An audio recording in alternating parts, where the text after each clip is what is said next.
Hey, hi. Welcome back. Let's take a look now. Let's go back out on Stadium Boulevard, right next to the stadium, and take a look at the Crisler Center, or when I was younger and it was first built, it was known as Crisler Arena.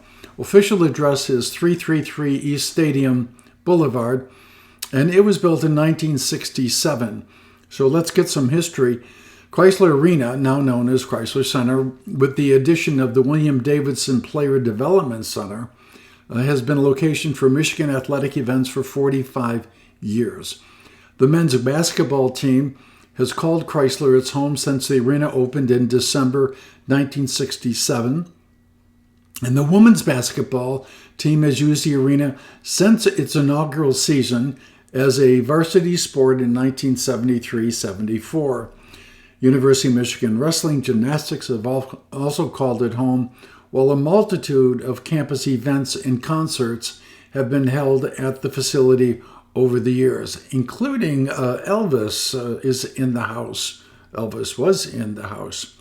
So 2 years in the making at a cost of $7.2 million. The arena is a tribute to Herbert O. Fritz Crisler and his many contributions to Michigan athletics.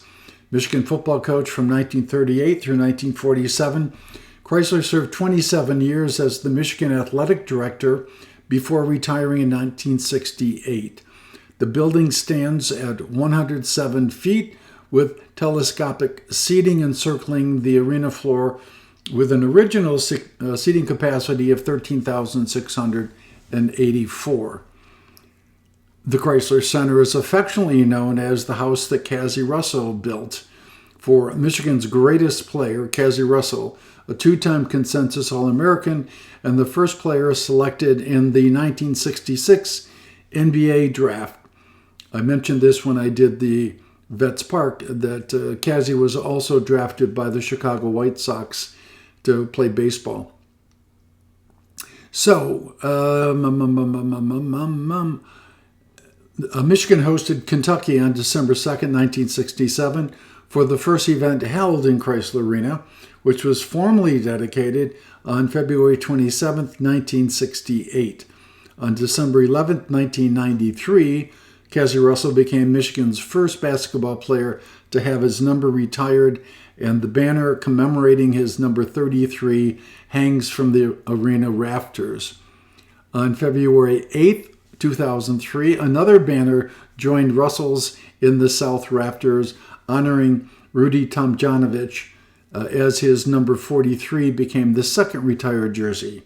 Tomjanovich was a center for the Wolverines from 1967 to 1970, earning all Big Ten honors each year as well as All-American honors in 1970.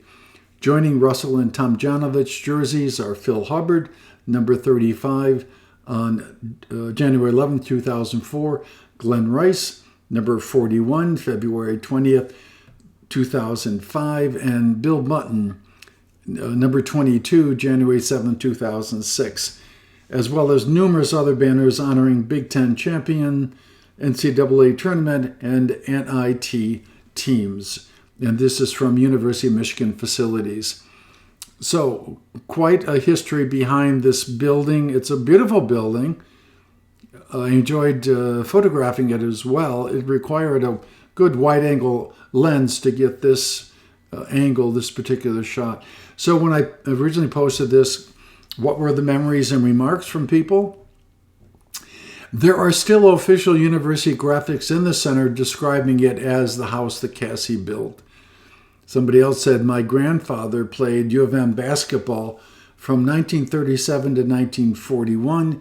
When I was young, he would talk a lot to me about Cazzie. Somebody said else, Cazzie, PE teacher at Tappan in his senior year. I remember when Cazzie came into the cafeteria my senior year in high school at Ann Arbor High School in 1966 and was recruiting at that time Earl Higgins, who was our spectacular All-State center and star of that year.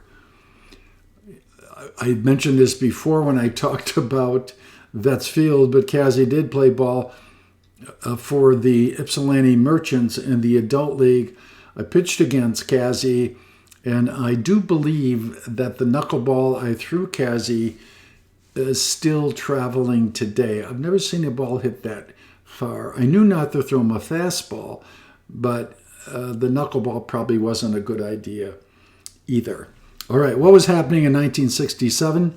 Large demonstrations are held against the Vietnam War in New York City and San Francisco.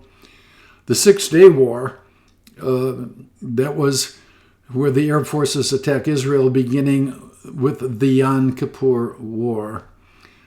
The first successful human-to-human heart transplant with Dr. Christian Barnard, who performed the operation.